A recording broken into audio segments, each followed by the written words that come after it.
Bismillahirrahmanirrahim. Qala al-musannifu wa syarihu rahimahumullah wa nafa'ana bihi wa fi ulumihi fid dharaini wa hasyarana fi zumratihi amin ya rabbal alamin. Soal malladzi yubtilu tayammuma. Jawab, yubtiluhu kullu ma yubtilul wudhu'a wa ru'yatul ma'i fi ghairi waqtis shalah wariddatu. Ma iku apa? Allazi utawi perkara yubtilu kang batalno apa ma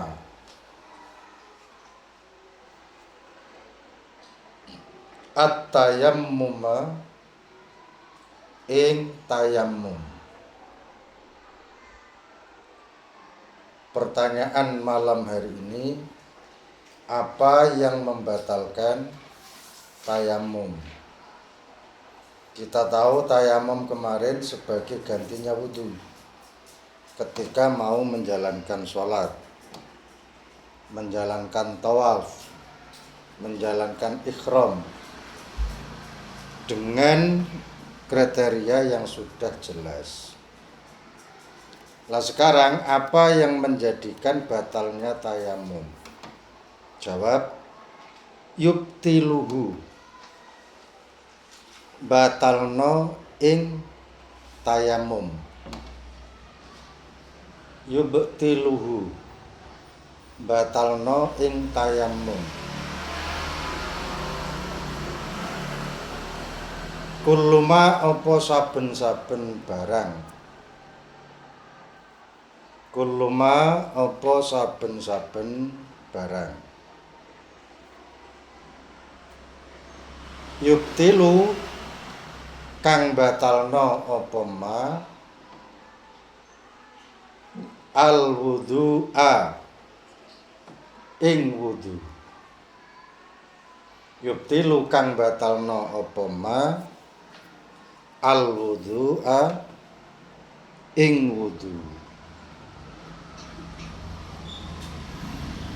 Apa saja yang membatalkan wudhu berarti juga membatalkan tayammum. Coba Naura, yang membatalkan wudhu itu apa diantaranya? Ngentut. Nomor 1 ngentut, tidur, kemudian masa kena najis batal wudhunya? Ya enggak lah. Lah sejene kena najis mek keceret kuwi seje. Nek keceret kuwi ngetokno bom atom. Lah nek kena najis itu belum tentu. Misalnya kayak sampean sholat kemudian ketelekan cecek nang tangan, ya gak najis, ya gak batal. Wudune gak batal, cuma kena najis saja. Begitu najis dihilangkan otomatis masih dalam keadaan apa? Suci. Seje nek barek ngetokno bom atom mang ya. Nek karuan kuwi ngetokno najis. Adike ngentut kuwi kan ya bom atom kuwi. Cek banter, cek alon tetep batal. Jadi apa saja yang membatalkan wudhu itu membatalkan tayamum, termasuk bersentuhan kulit antara laki-laki perempuan yang sudah usia balik. Syifa, usia balik kalau perempuan berapa? 9. Kalau laki-laki berapa? Nek cah wedok 9, nek cah lanang berapa? Berapa Najwa? 10 apa 12? 12 tahun. Batas minimum ya. Jadi usia paling rendah untuk masa-masa balik itu 9-12.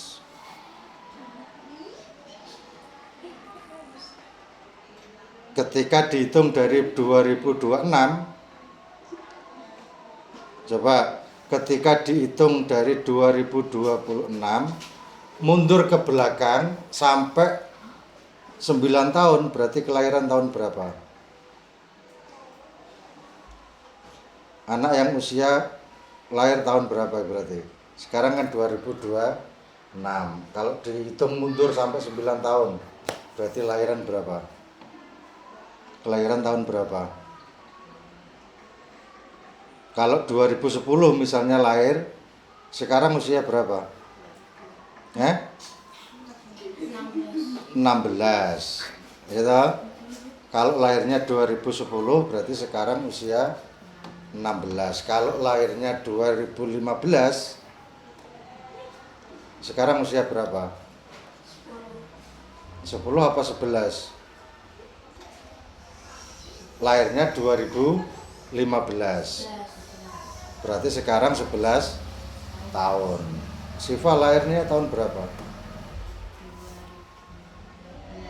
2012, pas berarti usia masuk.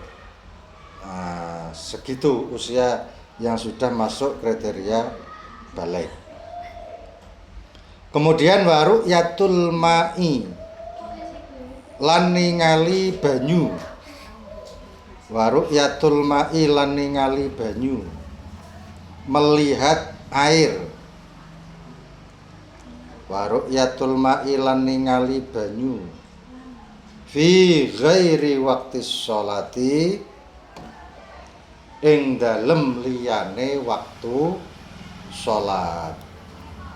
Fi ghairi waqtis sholati ing dalem liyane waktu sholat. Makanya kemarin aturan orang tayamum itu ketika sudah mendengar azan itu pun tidak terlihat adanya air.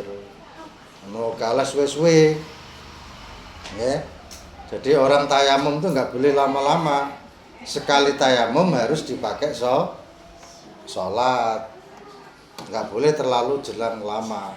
Beda dengan wudhu ya, beda dengan wudhu. Apa masalahnya? Masalahnya Islam mengajarkan sebuah efisiensi ya toh? Mengajarkan itu betapa pentingnya dalam keadaan-keadaan tertentu kita tidak membuang-buang sesuatu yang tidak ada guna dan manfaatnya. Makanya aturannya wong tayamum ku wis krungu azan. Misalnya gini, sampean krungu azan zuhur ya toh? Terus ape wudu gak enek banyu. Sampai melihat di sekeliling kita itu nggak ada air, memang cuacanya memang lagi kemarau panjang misalnya, nggak ada air sama sekali, maka boleh kita menggunakan tayamum. Atau misalnya Naura dalam kondisi sakit, nggak boleh kena air, tapi harus tetap sholat. Bagaimana? Begitu dengar sholat azan zuhur, maka Naura baru boleh melakukan tayamum. Kalau belum azan, jangan dulu melakukan tayamum, karena tayamum itu sekali pakai ya sekali itu. Jadi misalnya Naura tayamum untuk zuhur ya sudah, untuk zuhur itu saja. Nanti asar tayamum lagi, maghrib juga tayamum lagi, seperti itu. Beda dengan apa? Dengan wudu. Faham ya? Waridatu lan murtad. Ini yang membatalkan tayamum. Waridatu lan murtad. Murtad itu keluar dari Islam. Apa faktornya orang keluar dari Islam? Satu, ucapan. Ucapannya kotor ya, sering mengucapkan ucapan-ucapan yang kotor, yang pro kontra dengan akidah.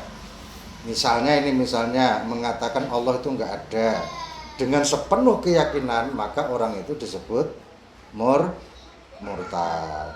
Nah, kalau orang sudah murtad berarti sudah tidak beragama Islam lagi. Lah bagaimana caranya agar kembali menjadi Islam? Ya dia langsung mengucapkan 2 kalimat syahadat. Asyhadu an la ilaha illallah wa asyhadu anna Muhammadar Rasulullah. Ini murtad. Ya. Yang dimaksud pengertian murtad itu keluar dari Islam. 1 karena faktor ucapan. 2 karena faktor keyakinan. Sudah enggak yakin dengan Allah, sudah enggak yakin dengan Rasulullah, sudah enggak yakin dengan malaikat, sudah enggak yakin dengan adanya siksa dan nikmat di surga, semuanya diingkari. Itu namanya murtad. Kemudian dengan tindakan yang mencerminkan murtad itu apa? Menyembah selain Allah. Menyembah selain Allah. Maka di Indonesia itu kan ada banyak beraneka ragam agama. Ada yang menyembah Allah, itu namanya apa? Islam. Ada yang Kristen yang disembah bukan Allah, tapi mereka punya Tuhan sendiri, namanya Yesus. Ada lagi orang Buddha, yang disembah bukan Allah lagi, tapi mereka menyembah berhala. Kayak orang India itu kebanyakan kalau di tayangan film-film itu ya, mereka ketika beribadah tidak masuk ke dalam masjid, tapi ke rumah ibadahnya sendiri. Nah, di situ biasanya dikelilingi dengan api, kemudian doanya juga gak sama dengan kita. Identik dengan lagu-lagu atau nyanyi-nyanyi seperti itu. Kalau kita kan paten, orang Islam itu paten ibadahnya. Takbirnya ya sama, dimanapun ya sama. Masih orang Islam Amerika kan ya padha wae nek takbir ya Allahu Akbar, paten sudah.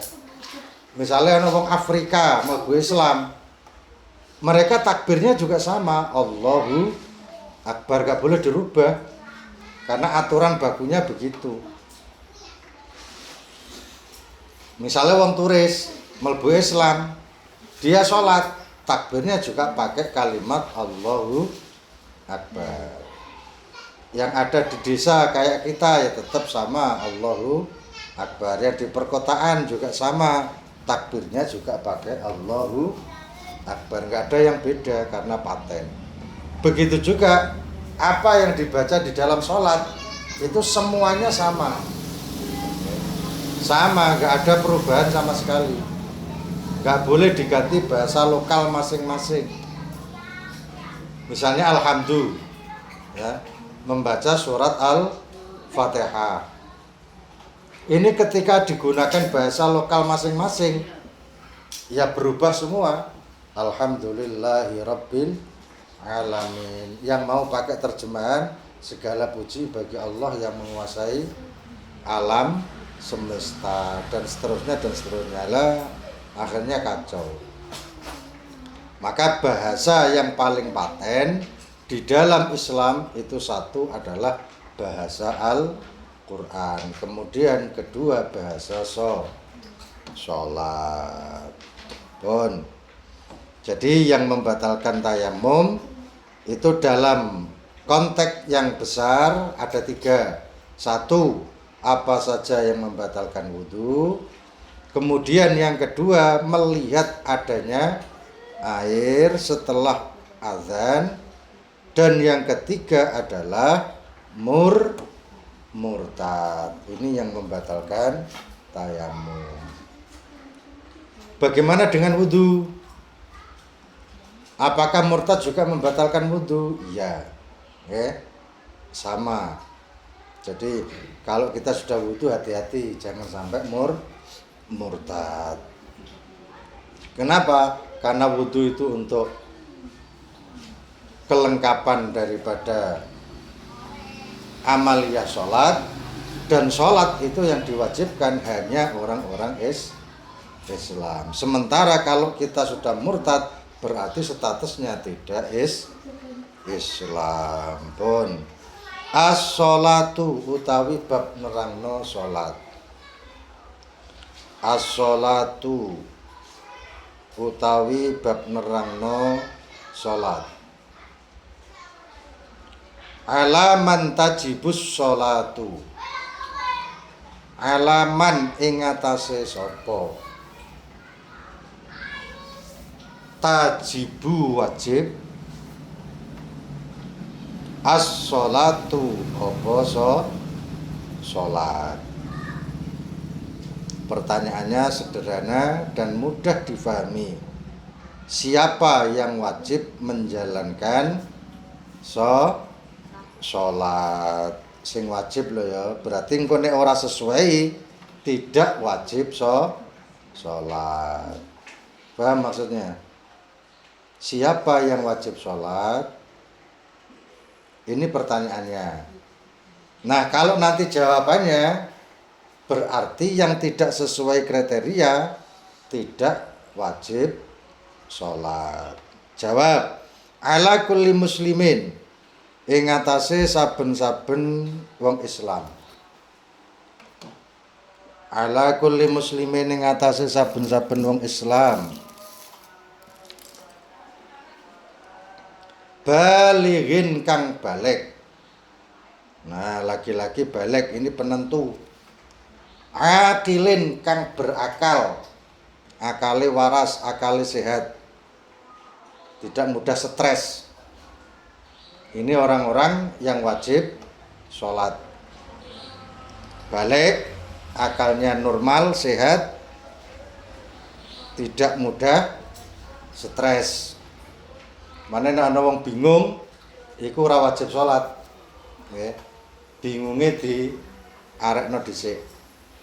Stresnya diobati dulu baru sholat. Wa ala wali sobi lan ing atase waline bocah cilik. Wa ala wali sobi lan ing atase waline bocah cilik.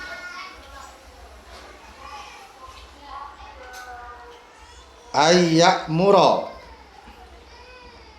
apa yen to perintah wali hu ing sobi. Ayyak murahu apa yen to perintah wali ing sobi. Ing atase yen to perintah wali ing sobi. Bis sholati kelawan sholat. Ba'da tamami sab'i sinina ing dalem sakwuse sempurna 7 tahun. Ba'da tamami sab'i sinina ing dalem sakwuse sempurna 7 tahun. Ini dalam kategori wajib. Wajib bagi orang tua yang punya anak masih kecil. Ini memerintahkan sholat setelah usia 7 tahun. Nah, waya dari bahu lan mukul sapa sobi. Maaf, waya dari bahulan mukul sopo wali ing sobi. Waya dari bahulan mukul sopo wali ing sobi. Ala tarkiha ing atase tinggal sholat. Ala tarkiha ing atase tinggal sholat. Ba'da kamali asri sinina ing dalem sakwuse sempurna 10 tahun. Ing dalem sakwuse sempurna 10 tahun. Ini kategori wajib. Ya barangkali nanti kalian itu sudah menginjak dewasa dan berumah tangga, kemudian punya anak, maka wajib ketika anak itu sudah usia 7 tahun, orang tua perintah untuk menjalankan sholat. Kenapa? Karena usia 7 tahun sudah mendekati masa-masa usia balik. Nah, kemudian kalau anak sudah berangsur usia 10 tahun, masih juga meninggalkan sholat, maka orang tua boleh memberikan didikan yang agak sensitif, agak keras untuk mendidik anaknya agar mau menjalankan sholat. Dengan catatan apa? Tidak menyakiti secara fatal fisik, dengan cara yang profesional istilah sekarang. Dan metodenya banyak sekali, macam-macam. Metode untuk itu macam-macam. Dan setiap orang tua beda cara. Setiap orang tua itu pasti beda cara bagaimana agar anaknya itu mau menjalankan sholat. Coba dijawab jujur saja. Pernah nggak kalian tuh diperintah orang tua untuk sholat? Pernah, mergo sampean beler, ya kan? Nah, karena anaknya kadang-kadang lupa dan pelupa, ya, akhirnya orang tua nggak segan-segan untuk memerintah sholat. 1 kali belum berangkat, diperintah 2 kali. 2 kali belum berangkat, diperintah 3 kali, dan seterusnya dan seterusnya. Nah, seperti itu pendidikan yang diterapkan oleh orang tua kita masing-masing. Soal kam syurutus shalah wallahu a'lam.